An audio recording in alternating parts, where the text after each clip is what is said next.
അതെ, രണ്ട് സംഗീതജ്ഞരുടെ വിഷു ആഘോഷം എങ്ങനെയാണ്, ഒപ്പം അവരുടെ വിഷു ഓർമ്മകൾ എങ്ങനെയാണെന്നാണ് ഇനി ഞങ്ങൾ പ്രേക്ഷകരിലേക്ക് എത്തിക്കുന്നത്.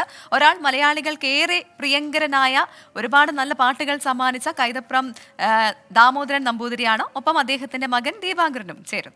ഓക്കെ, ആ പരിപാടിയിലേക്ക് നമ്മൾ ഇനി കിടക്കുകയാണ്. Enjoy. SKN happy Vishu.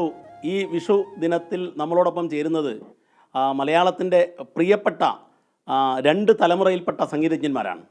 Kaithapram Damodaran നമ്പൂതിരിയും Kaithapram ദീപാങ്കുരനും നമ്മളോടൊപ്പം ചേരുകയാണ്. ആദ്യം ദാമോദരൻ മാഷ്ക്ക് ദീപനും ഹാപ്പി വിഷു ആശംസകൾ. ഈ മാഷിലെ പഴയ കൈതപ്പുറത്തെ കണ്ണൂരുകാർക്ക് വിഷു ഭയങ്കര ആഘോഷമാണല്ലോ. ഒരു വിഷു ഓർമ്മയൊന്ന് പങ്കുവെക്കും. ആ വിഷുവിന് രാവിലെ വളരെ നേരത്തെ എണീക്കും. അമ്മ ആണ് ഈ കണ്ണ് അടച്ചിട്ട് ഞങ്ങളെ അങ്ങോട്ട് കണി കാണാൻ കൊണ്ടുവന്നത്. കണി എന്ന് ഒരു പാട്ടൊക്കെ പാടിക്കൊണ്ട് അമ്മ വരിക. ഞാൻ, അനിയൻ, അനിയത്തിമാർ, എൻ്റെ വിഷൻ ഏറ്റവും ഇളയ ഞങ്ങളെല്ലാവരും കൂടിയിട്ടാണ്. കണി കണ്ടു കഴിഞ്ഞാൽ ഉടനെ മുത്തശ്ശന്മാർക്ക്, അമ്മമാർക്ക് ഒക്കെ നമസ്കരിക്കും. പ്രായമുള്ള ആൾക്കാർക്ക് അപ്പോൾ കൈനീട്ടം കിട്ടൂലേ? അല്ല, ആദ്യം നമസ്കരിക്കും. നമസ്കരിച്ചിട്ട് അവരുടെ അടുത്ത് കൈനീട്ടം വാങ്ങിക്കുക. ഈ പഴയ തിരുവിതാംകൂർ നാണയങ്ങളിൽ സ്വർണ്ണ നാണയങ്ങളുണ്ട്. അതിങ്ങനെ കയ്യിൽ ഈ അക്ഷരത്തോടു കൂടി ചേർക്കും.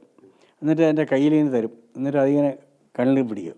പുതിയ തലമുറയിലെ വിഷുവും പഴയ തലമുറയിലെ വിഷുവും ഒക്കെ അനുഭവിച്ചതാണ്. അപ്പോൾ ദീപുവിൻ്റെ ഒരു നവമുകുന്ദ ഹരേ ഗോപാലക പാഹി മുകുന്ദ ഹരേ നവമുകുന്ദ ഹരേ ഗോപാലക പാഹി മുകുന്ദ ഹരേ. Thank you. നമ്മുടെ പ്രേക്ഷകർക്ക് ഒരിക്കലും മറക്കാൻ പറ്റാത്തൊരു പാട്ടാണ് നാവാമൂന്നിനെ കൂടി കുറിച്ചുള്ള ആ ഒരു പാട്ട്. ദീപുവിൻ്റെ ഒരു വിഷു ഓർമ്മ. വിഷു കൈനീട്ടത്തിൻ്റെ കൂടെ തന്നെ അപ്പവും കിട്ടും. അപ്പോൾ ചെറിയ കുട്ടിയാകുമ്പോഴേ പിന്നെ അതിനേക്കാളും വേറൊരു എക്സൈറ്റ്മെൻറ്റ് എന്താ വെച്ചാൽ ഈ കാരണവന്മാരെ നമ്മൾ നമസ്കരിക്കും. ആ സമയത്ത് ഈ നമ്മൾ ചെറിയ കുട്ടിയാണെങ്കിലും എന്നെക്കാളും ചെറിയ ജൂനിയർ ഉണ്ടെങ്കിൽ അവരെന്നെ അതൊരു നമുക്ക് ഭയങ്കര ഒരു എക്സൈറ്റ്മെൻറ്റാണ്. ഓ നമസ്കരിച്ചിട്ടില്ല എന്നൊക്കെ പറഞ്ഞിട്ട് നമ്മൾ കൈതപ്രം ദാമോദരൻ നമ്പൂതിരിയും അതുപോലെ ദീപാങ്കുരനും നമ്മുടെ പ്രേക്ഷകർക്കെല്ലാം വിഷു ആശംസകൾ നേർന്നിരിക്കുന്നു.